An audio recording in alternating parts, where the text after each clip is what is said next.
They skipped my baby shower for my sister's cat's birthday. It's her first baby too, Mom said. Duly noted, I replied. Next day she tried to charge $2,500 to my card. I froze everything and blocked them all. Mom cried, my sister begged, the cat meowed. And then I did it. You're being dramatic, Jenna, my mom said, setting down the phone like she'd just finished negotiating world peace. It's just a baby shower.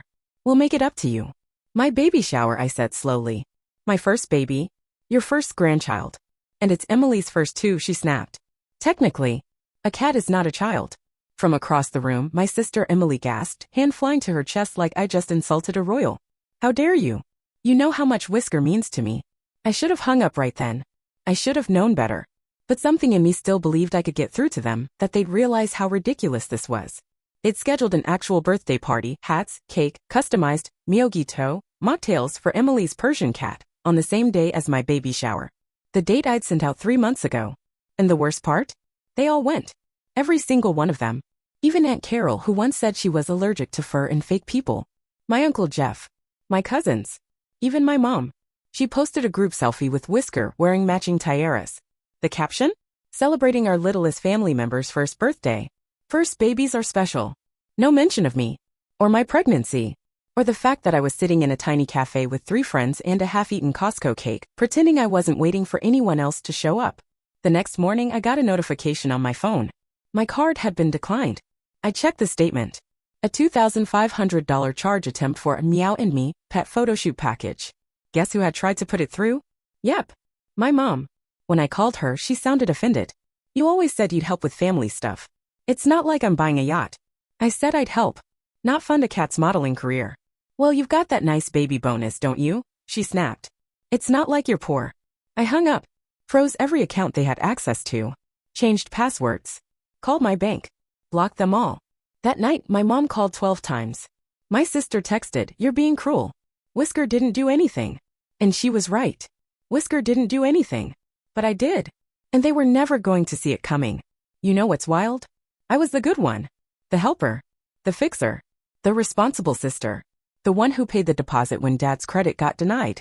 The one who lent Mom $1,200 for dental surgery that turned out to be Botox. The one who sent Emily $600 last Christmas when she said her car broke down, only to find out later it was for a tattoo of Whisker in a tiara. That cat has more ink than I do. And still I showed up. Every holiday. Every birthday. Every emergency. I was family, right? Until I got pregnant. Then suddenly I was selfish. Secretive. Unfair for not involving Emily more in the process. Apparently she had always wanted to be an aunt. She just didn't want to show up for the baby shower. Let me paint you a picture. 2 weeks before the party, Emily sends me this video, Whisker in a tiny pink tutu, walking across a table decorated with pastel balloons. Caption, can't wait for Whisker's big day. April 6th is gonna be iconic. I stared at my screen like it was in another language. April 6th. My shower. I texted her. You know that's the day of my baby shower, right? She replied with 3 laughing emojis and, oops, totally spaced. But it's Whisker's first birthday, Jen. That only happens once. I waited for the joke. It never came. I called my mom. She sighed. Jenna, honey, don't start drama. Emily's going through a lot right now. What does that have to do with her cat's birthday taking priority over my baby shower? Then she dropped it. Whisker's her first baby too. That was the moment I knew I was alone in this. But I didn't cancel the shower. I moved it. Rented a small venue. Did everything myself. Invited everyone again. Sent reminders. Out of 47 invites, 6 people showed up. One of them was the lady from work I barely talked to. The rest? They were all at the cat's party. I know this because they posted everything. My aunt? Filming Whisker blowing out a candle on a cake that said, 1 year of perfection. My cousins? Doing shots with Emily, all wearing cat auntie shirts. Even my grandma was there holding a wine glass and wearing cat ears. My baby didn't get a single gift from them. Not a card. Not even a message. But Whisker. Whisker got a Swarovski crystal collar. Let that sink in. After I froze the card, Emily exploded. You embarrassed Mom, she texted. We were counting on that booking. It was a surprise for Whisker's birthday. Guess what? The Meow and Me photoshoot was the crown jewel of the event. Your bitter BC nobody showed up to your boring party, she wrote next. Followed by, your hormones are making you unreasonable. And finally, you owe us an apology. I blocked her. A few hours later, a fake account commented on my pregnancy announcement. You should get your priorities straight before bringing a kid into this world. Guess who spelled priorities wrong? Emily. A week later, she posted a story. A close-up of Whisker curled on her lap, with text overlay. Some people don't deserve family. But cats always know who loves them. Then my credit score dropped. Someone tried to open a store card in my name. Shipping address? My parents' house. Sloppy, but enough to make me check every account.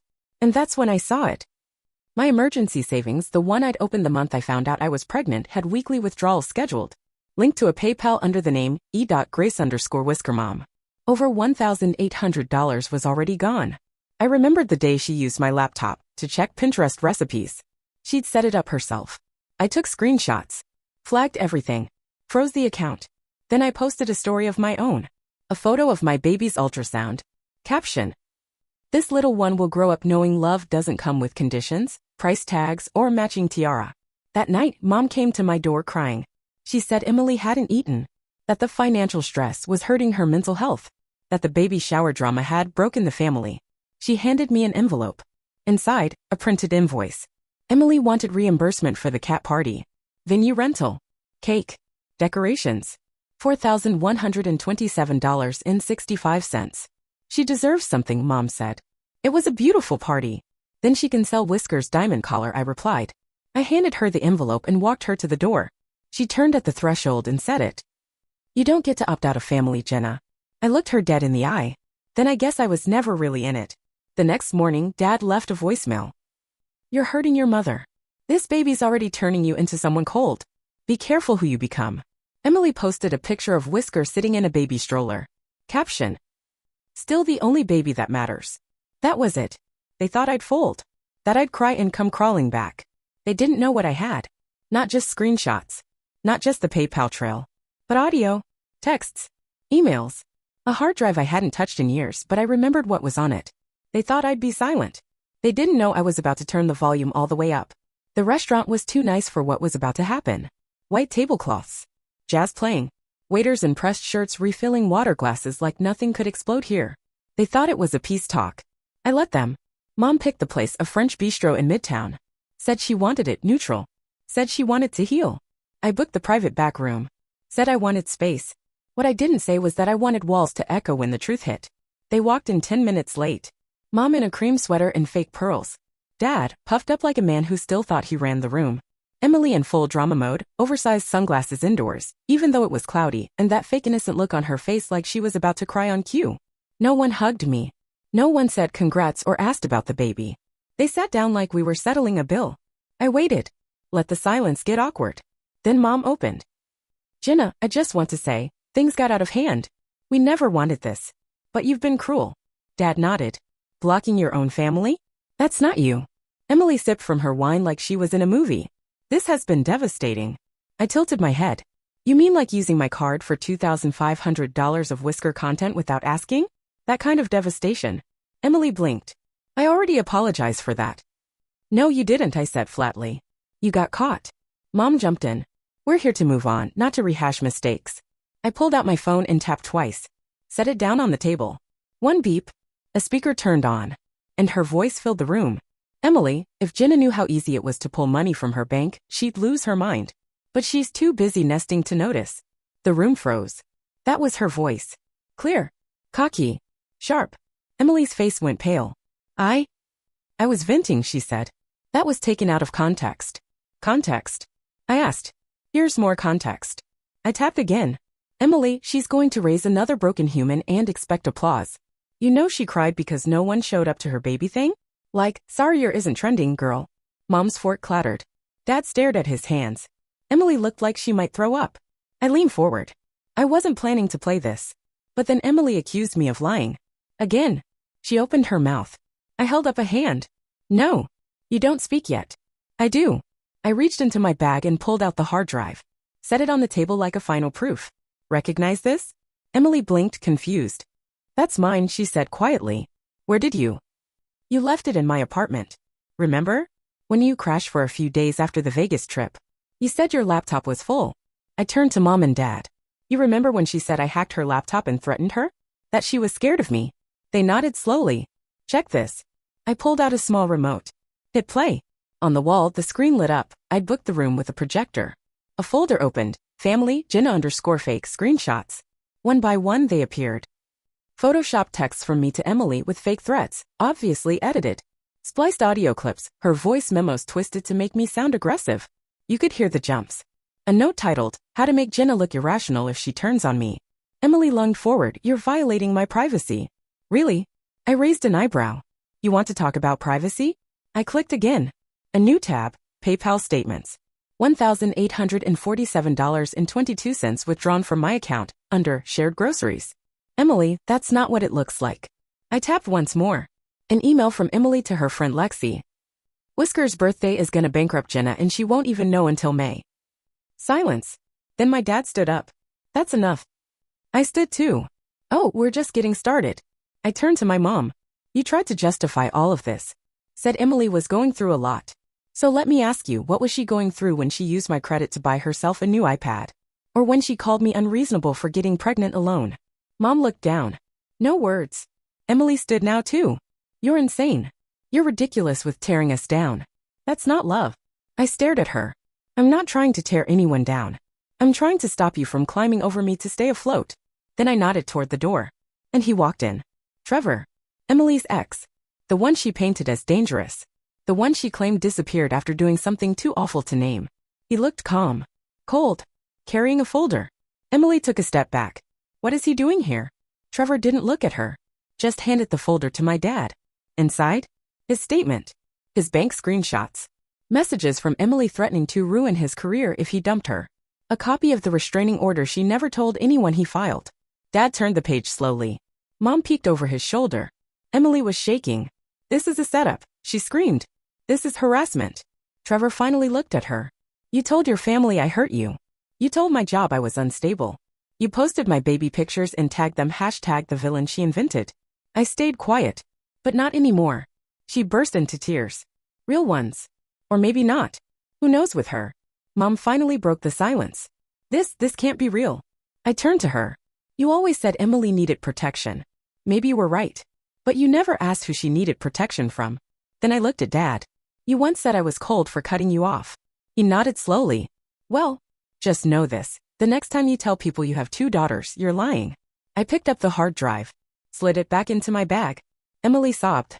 You're destroying us. No, I said. You did that. I just turned on the lights. I turned to Trevor.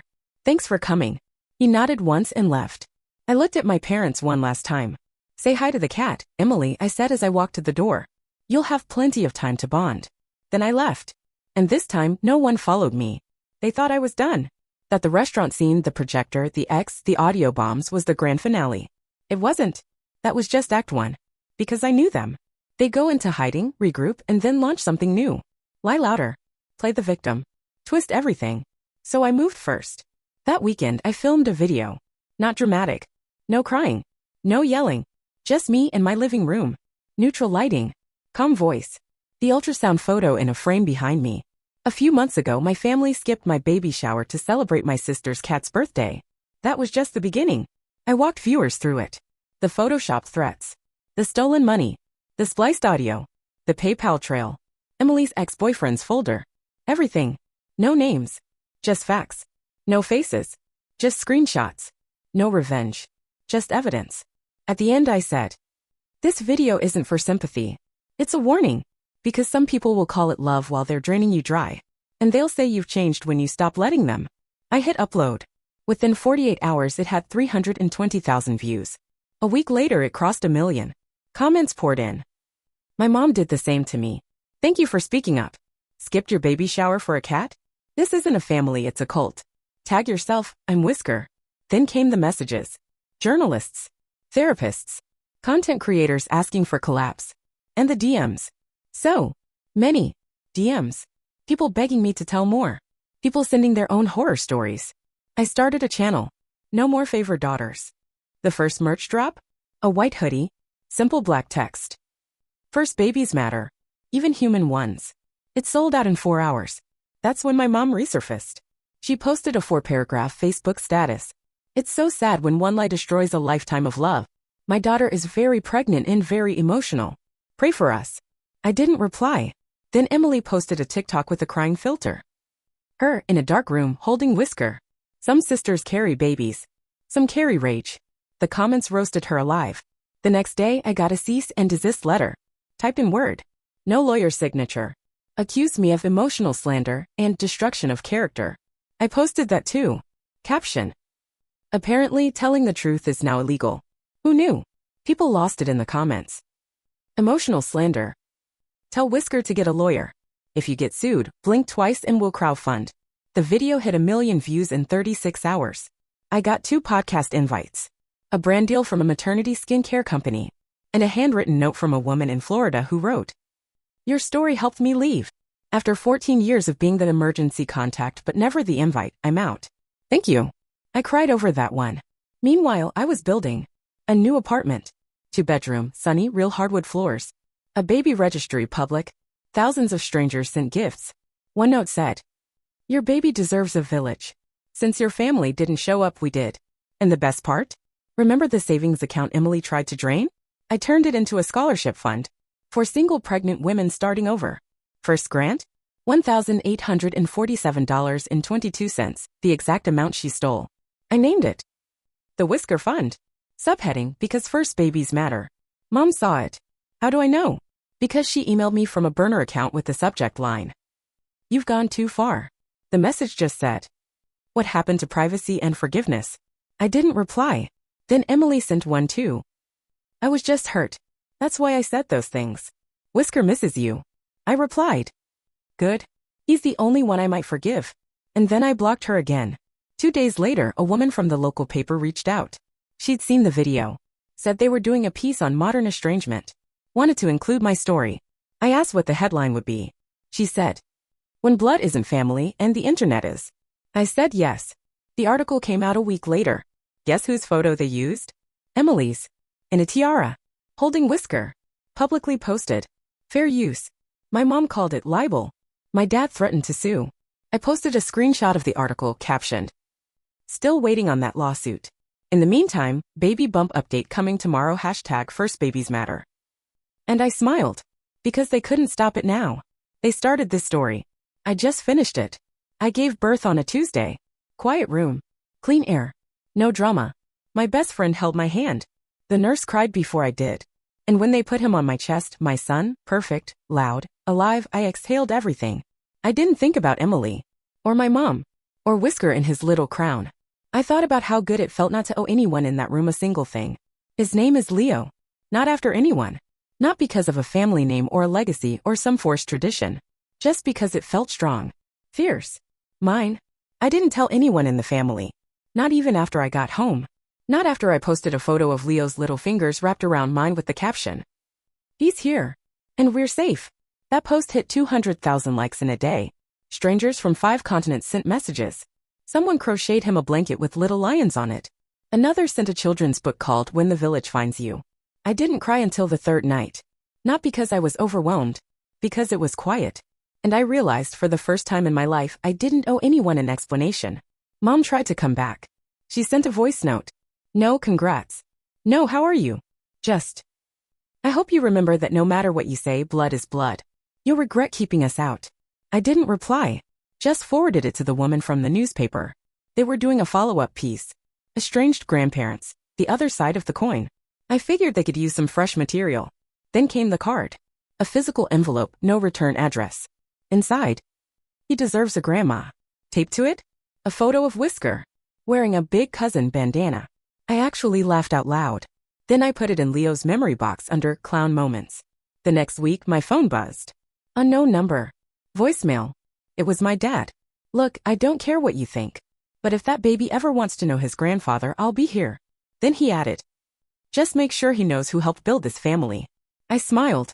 Opened my banking app. Took a screenshot of all the withdrawals I'd made for them over 5 years. Every bill. Every Venmo. Every monthly emergency. I posted it to my story. Caption. "He'll know. Don't worry. He'll know exactly who built what." And then I did one last thing. I changed my number. Not just changed it, I printed a little card with my new contact info. Sent it to the few people who mattered. Under the number, a tagline. "This number is no longer in service." Just like me. On Leo's 1-month milestone, I hung a little frame in his nursery. It doesn't say family or love or any of that Pinterest stuff. It says, you were wanted. You were chosen. You were born from fire and you'll never be fuel for it. I did one more thing. I even bought a domain to tell the story. People found it. And they stayed. On it, my video, a message, a grant application for single moms, and a section called Pet Parties Don't Replace People. And right at the bottom, a photo of Whisker and his tiara, captioned, no cats were harmed in the making of this redemption arc, but a few egos were. I'm not angry anymore. I'm not bitter. I'm clean. They no longer get to name me, drain me, or frame me. They get nothing. No updates. No invitations. No access. They chose a cat over a child. So I chose peace over performance. And guess what? Leo slept through the night last night. And I did too.